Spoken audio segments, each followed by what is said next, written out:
Hey guys, it's Mr. Sean. Before we begin the video today, I just want to give a shout out to my biggest supporters, J-Dog and Towboy. Both are top tier members of my memberships here on YouTube and over on Patreon, and I just want to say thank you to each of you. And if you would like to get a shout out like J-Dog and Towboy, you also can join. Links are in the description. Enjoy the video, guys.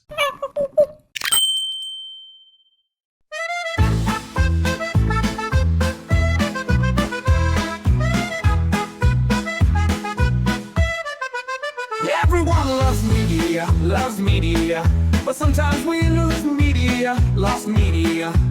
Then we all go search for media, lost media. It's not found, it's lost, lost media. Sometimes it's well known, we all know that it's media, lost media. We love to search for media, but it's not that media, lost media. It's lesser known, lost media. Not well known, but it's still lost. Lost media. Lost media. It's lesser known, lost media. Here with Mr. Shaw.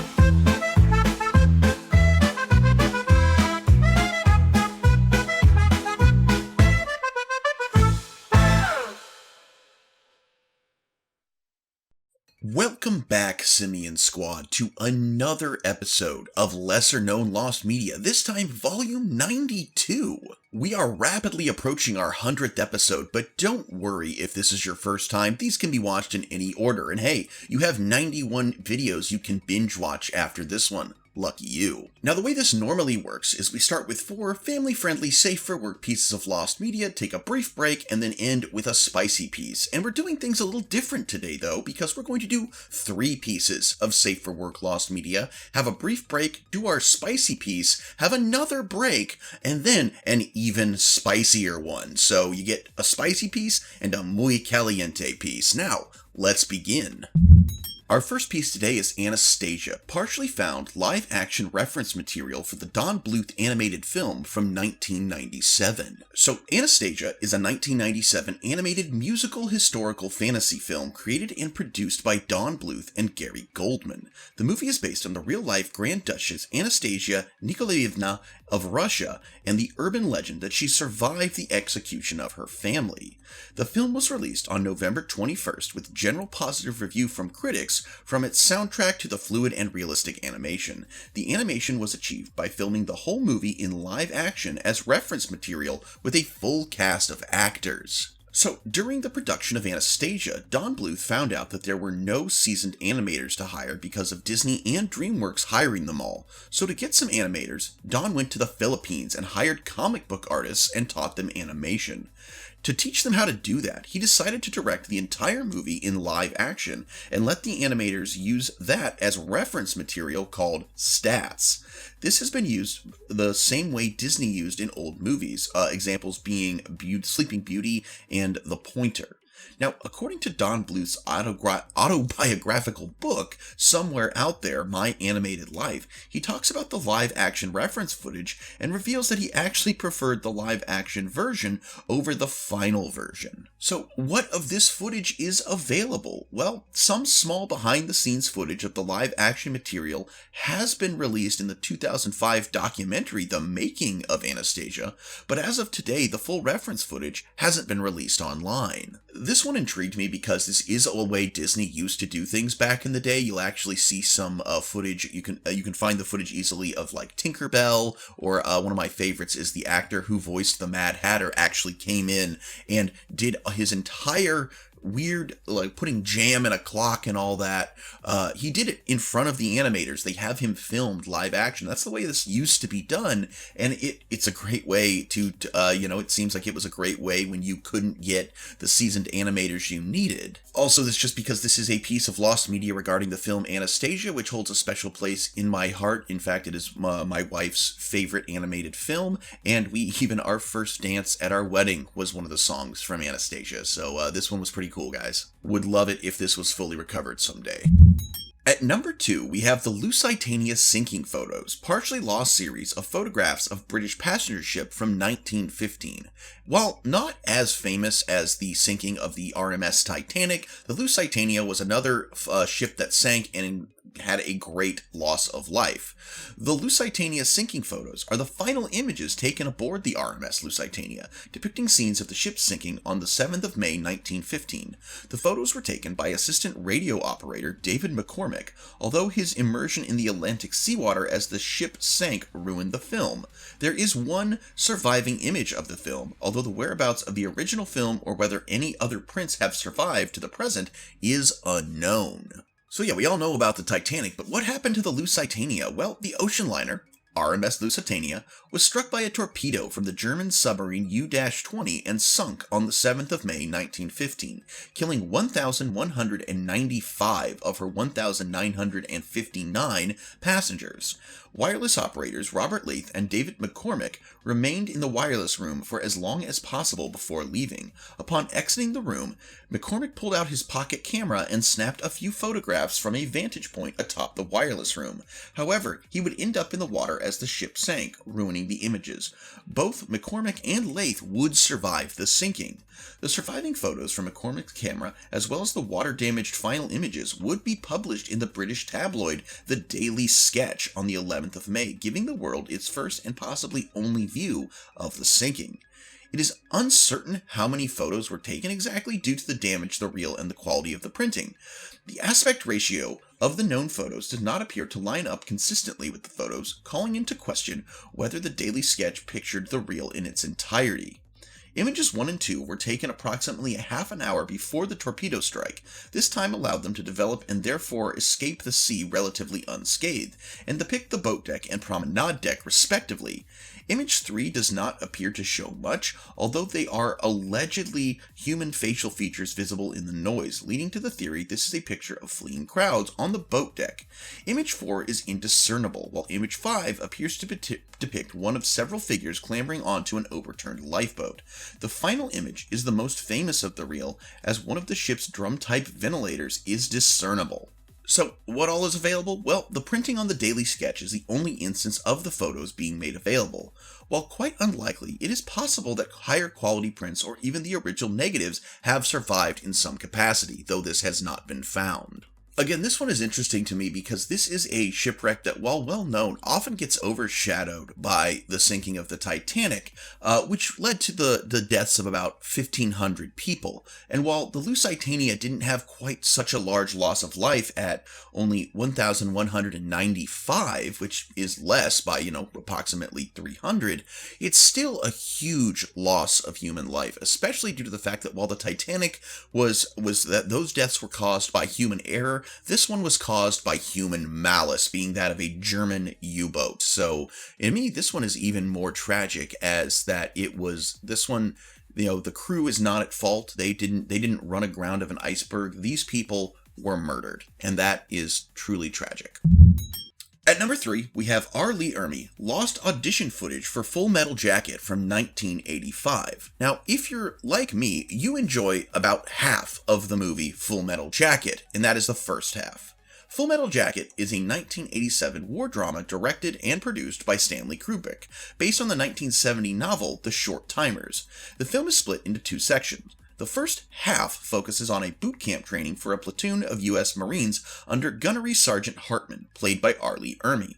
Originally, Ermey was not originally selected by Kubrick for the role of Hartman. However, as an instructional video where Ermey improvised insulting dialogue against a group of people auditioning to be extras for the boot camp scenes, helped Kubrick change his mind. Prior to filming Full Metal Jacket, Ermey had served in the U.S. Marine Corps since 1961 and had been a drill instructor from 1965 to 1967. He had also served with the Marine Wing Support Group 17 in South Vietnam in 1968 for 14 months, before spending the remainder of his service in Okinawa, Japan, and retired in 1972 on medical grounds due to suffering from several injuries. He then turned towards a career in acting, including as a 1st Cavalry Air Helicopter pilot in Apocalypse Now, and a Marine drill instructor in The Boys in Company C.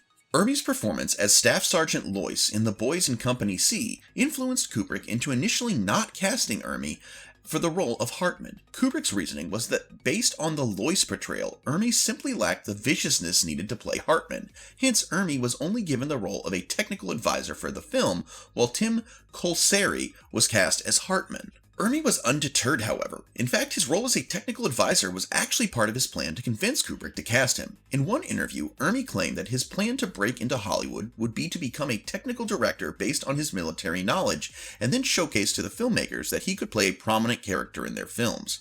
This tactic worked for Apocalypse Now and The Boys in Company C, with Ermey now seeking to execute the plan for a third time. The opportunity arose during the auditioning for extras participating in the boot camp scenes. Ermey recorded several sessions with Colsari and himself went at an extended tirade against some young men who were auditioning. The purpose of the videotape was twofold. Firstly, it would give a useful insight for Kubrick and all on how drill sergeants are capable of breaking down the civilian aspect from the recruits. Secondly, it would act as Ermey's audition for the gunnery sergeant role. Whereas Colsari would tire out after a 30-minute tirade, Ermey would take over, and he never relented. Further still, oranges and tennis balls were being flung at him, with Ermey remaining undeterred through the sessions, improvising his insults. Matthew Modine, who played Private Joker, wrote in his book Full Metal Jacket Diary to state how scary Ermey was in these sessions, being right in the extras' faces and snapping at the sight of any of the soldiers being nervous or smiling. After viewing the videotape and containing each session, Kubrick was so impressed with Ermey's performance compared to Colsari that Ermey ended up replacing the latter as Hartman going forward. Modine claimed Kubrick made the decision because how Colsari was simply going at half speed in the tapes, whereas Ermey was at full speed, with Kubrick seeing this as a clear difference in each actor's performance for the role.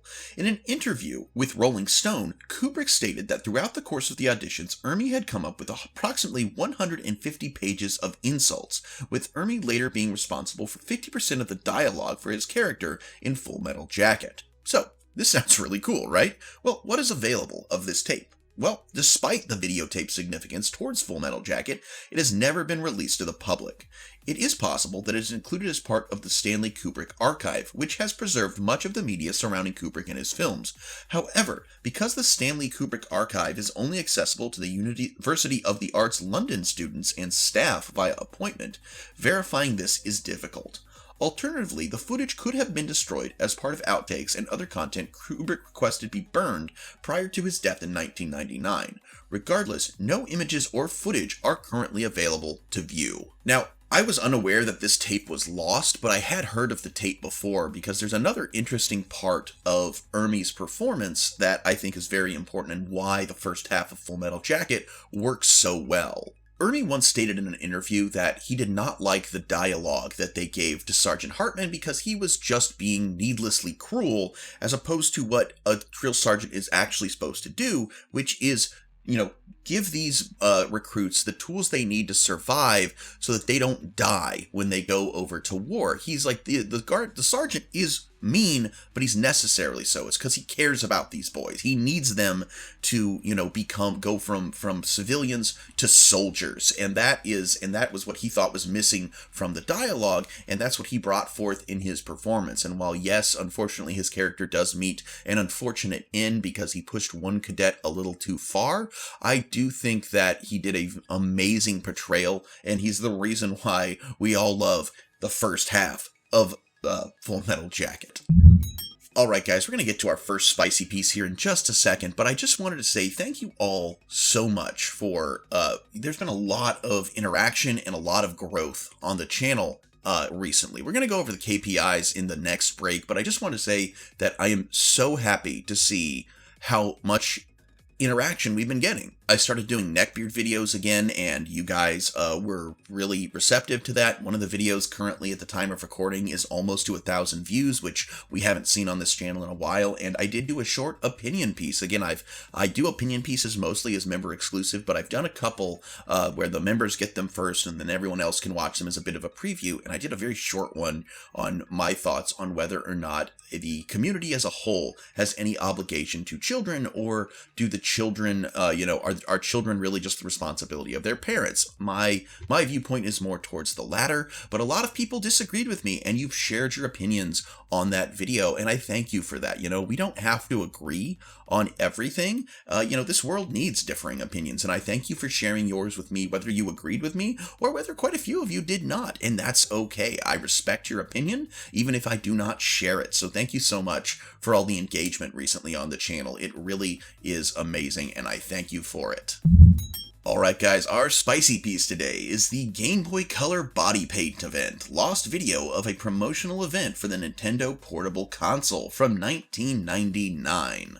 Please note this one is tagged as spicy due to its risque subject matter. So to promote the release of the Game Boy Color in March of 1999, Nintendo of America held a spring break event for college students that would have their swimsuit-clad bodies painted in the colors of the upcoming handheld. The event was filmed and broadcast on the web via Real Player G2, but no copies of the footage are known to survive. So, in March of 1999, video game news outlets began reporting on a promotional event Nintendo was doing for the Game Boy Color on March 15th in Miami, Florida. This was an all-day beach event with music and Game Boy Color-related prizes for spring break partygoers. However, the main draw was allowing attendees to have their bodies painted in the colors of the new handheld. The event was described by news outlets as fun, albeit unconventional. IGN 64 and Gaming Age compared it to the honey-dipping event Nintendo did for the launch of Banjo-Kazooie. I'm gonna have to look into that one, I don't know that one. The GBC body painting event was seemingly forgotten until January 2022, when Lost Media Wiki member Bozo described the event in the Lost Media Wiki Discord upon noticing it in the May 1999 issue of Game Informer. The event was noteworthy for its similarity to Slamfest 99, another Lost Real Player broadcast that occurred several weeks later to promote Super Smash Bros. Page 32 of the May 1999 issue of Game Informer magazine contains the only known images of the event. The Game Informer article also provided a hyperlink to a newsstream.com domain, which featured a short news article about the event and a link to watch the broadcast. So, what of the broadcast? Well, the link to the Newsstream article to watch the broadcast was a .ram file. This file is not the video itself, but rather metadata that would direct Real Player to stream the video from the URL it contained. The .ram file was archived in the Wayback Machine, and its contents are as follows. It's pm medialink rm internetbroadcast.com/medialink /99-100_vid.rm title =, new Game Boy Color, whatever that means. I'm sorry, I'm not a tech head. But based on the information contained in the .ram file, the actual video was hosted on the now defunct internetbroadcast.com. Similar to Slamfest 99, this .rm video file that the .ram file pointed to does not appear to have been archived anywhere. No video from the event is known to exist on the modern day web either. Now, I'll be honest, I'm glad I'm doing a second spicy piece because this one wasn't really all that spicy. I heard Nintendo body painting and spring break and thought things would get out of hand, but apparently it was just body painting some people that were fully clothed. So, not the spiciest thing. I wouldn't even necessarily call that risque behavior, but that's what the Lost Media Wiki says, guys. But it's interesting how Nintendo did a lot of stuff back in the day that they just didn't feel the need to archive. Like, they thought, okay, this is going to be interesting at the time and no one's really going to care. But again, we're covering lost, lesser known lost media here. Everybody's heard about Slamfest 99. That's like one of the holy grails of famous lost media, but apparently that's not the only time they've forgotten to archive stuff in this way. And I'm sure there are people who would love to see some 90s college people in bikinis and body paint advertising the Game Boy Color. So maybe someday we'll find it. Alright guys, we're going to get into the even spicier piece here in a second. But first, again, we're going to go over our weekly KPIs. So, if you're new to the channel, we're trying to meet one of two goals by the end of the year so that this channel can continue to operate. Goal 1 is to reach 2,000 subscribers and have an average of 1,000 views per video each week. And goal number 2 is that the channel starts bringing in an average of $100 a month. Now, I feel like if we reach goal number 1, goal number 2 will almost automatically, be attained. But, I am, if growth is not an option, then I am fine with monetary growth, even though I would just love to see the channel's reach grow. I would love to get to that 2,000 subscribers and that 1,000 average views. But how are we doing so far? We did take a step back last week, but how are we doing this week? Well, first off, our subscriber count has raised to 1,158, so slowly but steadily, we are getting there. Also, we are up in average views. We went from average views of a little over 100 views a video to an average of 461 views per video, which again is back to where we were about 2 weeks ago, so I feel like we can go up from there. So thank you so much for that.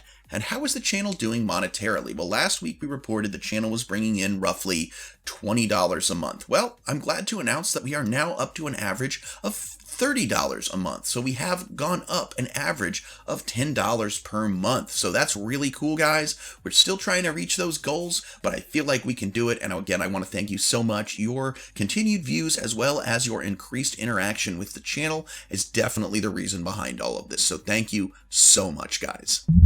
All right, guys, our extra spicy piece is Pepsi Number Fever 349. Lost footage of winning number announcement from 1992, and this article has been tagged as super spicy due to its disturbing subject matter. Now, in the first quarter of 1992, Pepsi launched the Number Fever promotion in the Philippines, a campaign in which the soft drink brand printed the numbers of the number caps on its products and promised cash prizes to its customers. The promotion gained infamy when a winning number amount announcement during the ABS-CBN's evening newscast TV patrol on May 25, 1992 ended up in an error which led to boycotts, grenade explosions, riots on their trucks and warehouses, and peaceful protests and rallies against the brand. Dang. In February 1992, Pepsi Philippines, or PCPPI, announced that they would print numbers ranging from 1 to 999 inside the caps, aka crowns, of Pepsi, 7-Up, Mountain Dew, and Mirinda bottles. Certain numbers could be redeemed for prizes, which range from 100 pesos, about $4 to 1 million pesos for a grand prize, roughly $40,000 in 1992. This is equivalent to 611 times the average monthly salary in the Philippines at the time. Now, Pepsi allocated a total of $2 million for prizes. Marketing specialist Pedro Vergara based Pepsi Number Fever on similar, moderately successful promotions that had been held previously in Vergara's geographic area of expertise, Latin America. Pepsi Number Fever was initially wildly successful and increased Pepsi's monthly sales from $10 million to $14 million and its market share from 19.4% to 24.9%. The winning numbers were announced on television nightly. By May, 51,000 prizes had been redeemed, including 17 grand prizes, and the campaign was extended beyond the originally planned end date of May 8th by another 5 weeks. So the announcement. On May 25, 1992, the ABS-CBN evening news program TV Patrol announced that the grand prize number for that day was 349. Grand prize winning bottle caps were tightly controlled by Pepsi. 2 bottles with caps, with that day's winning number printed inside them, as well as a security code for confirmation, had been produced and distributed. However, before the contest was extended to add new winning numbers, 800,000 regular bottle caps had already been printed with the number 349, but without the security code. Theoretically, these bottle caps were cumulatively worth $32 billion. Thousands of Filipinos rushed to the Pepsi bottling plants to claim their prizes. PCPPI initially responded that the erroneously printed bottle caps did not have the confirmation security code and therefore could not be redeemed. Newspapers the next morning announced that the winning number was in fact 134, adding to the confusion. After an emergency meeting of PCPPI and PepsiCo executives at 3 a.m. on the 27th, the company offered 500 pesos, $18, to holders of mistakenly printed bottle caps as a gesture of goodwill. This offer was accepted by 486,170 people, costing PepsiCo equivalent of $8.9 million or 240 million pesos. However, many irate 349 bottle cap holders refused to accept PCPPI's settlement offer. They formed a consumer group, the 349 Alliance, which organized a boycott of Pepsi products and held rallies outside the offices of PCPPI and the Philippine government. Most protests were peaceful, but on February 13th of 1993, a school teacher and a 5-year-old child were killed in Manila by a homemade bomb thrown at a Pepsi truck. In May, 3 PCPPI employees in Davao were killed by a grenade thrown into a warehouse. PCPPI executives received death threats, and as many as 37 company trucks were overturned, stoned, or burned. One of the 3 men accused by the NBI of orchestrating the bombings claimed that they had been paid by Pepsi to stage the attacks in order to frame the protesters as terrorists. Then Senator Gloria Macapagal Arroyo suggested that the attacks were being perpetrated by rival bottlers attempting to take advantage of PCPPI's vulnerability. The Philippine Senate's Committee on Trade and Commerce accused Pepsi of gross negligence and noted that it was involved in a similar fiasco in Chile just a month before the 349 incident. So following the incident, the brand's commercials and its programming-related sponsorships were suspended in light of the incidents for the next 3 months, but the advertising and sponsorships were resumed by August of 1992. Concurrent with the brand's logo change, a replacement promo was announced in August of the same year with the "Can Cash This" promotion as their replacement.